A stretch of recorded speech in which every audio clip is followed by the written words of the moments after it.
And we're going to be going through this Kelvinator heat pump, showing you different things like the subcooling, superheat, getting the amp reading on the compressor. We're going to be using all sorts of things like our meter.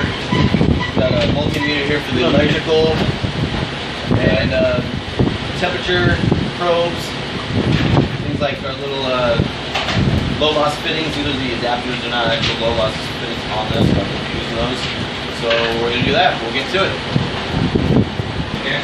Okay, now we're going to open up our unit here to kind of take a peek on what's the inside. We'll just come over here real quick and we'll show you this is where the thermostat is. This is what controls the whole deal. It tells it whether we're going into heat mode, cooling mode, or whatnot. Right now we're set at 67 degrees. So it's in cooling mode right now. So let's take a peek to see what's on the inside here. Yeah. I'm taking the last few screws out of this unit here.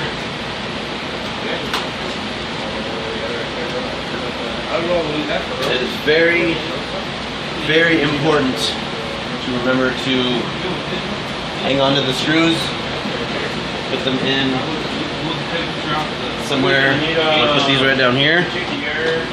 We know where they're at when we put this puppy back together. You don't want to lose your screws. So yeah, we've got, looks like a relay here. We've got our electrical coming from our thermostat. There's our blower motor. And if you can look down in here is our evaporator coil. Looks like it's an A coil. Not a coil, but it's an A coil. Yeah, so we got our liquid line coming in here real cold. We got our gas line coming here. It's a little warmer. But yeah, we'll get our pressure, temperature readings using the gauges. I do recall calling in the intro these meters. They are not meters, they are gauges. So a little autocorrect there, not so auto. So yeah.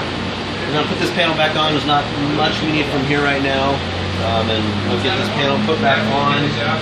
And then open up our condenser and see what we can see there. And then we'll get our superheat, subcool readings off the temperature, pressure gauges. And kind of read and make sure this puppy's working at full efficiency. Okay, Jesus here is opening up where the compressor is. There's our condensing unit. There's the electrical going into the compressor unit. Gotcha. Teamwork. There is the electrical.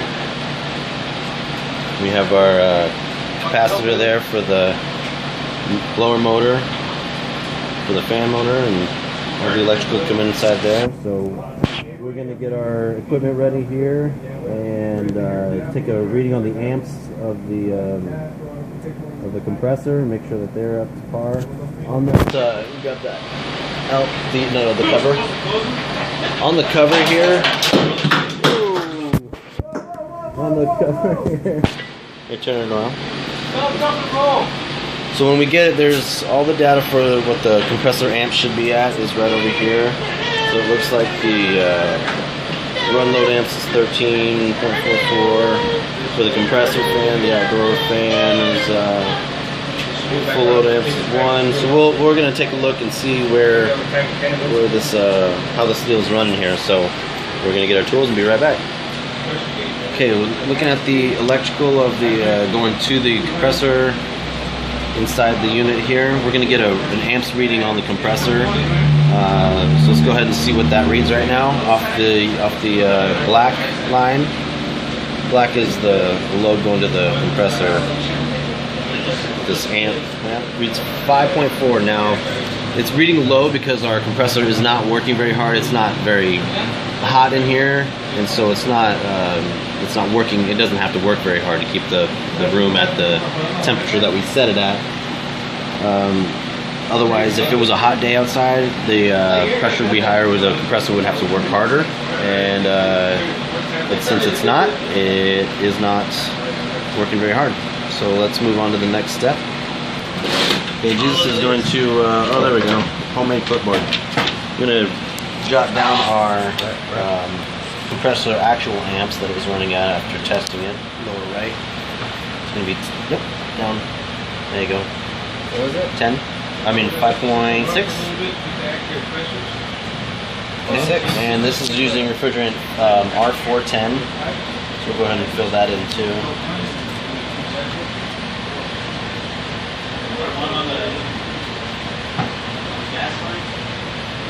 Okay.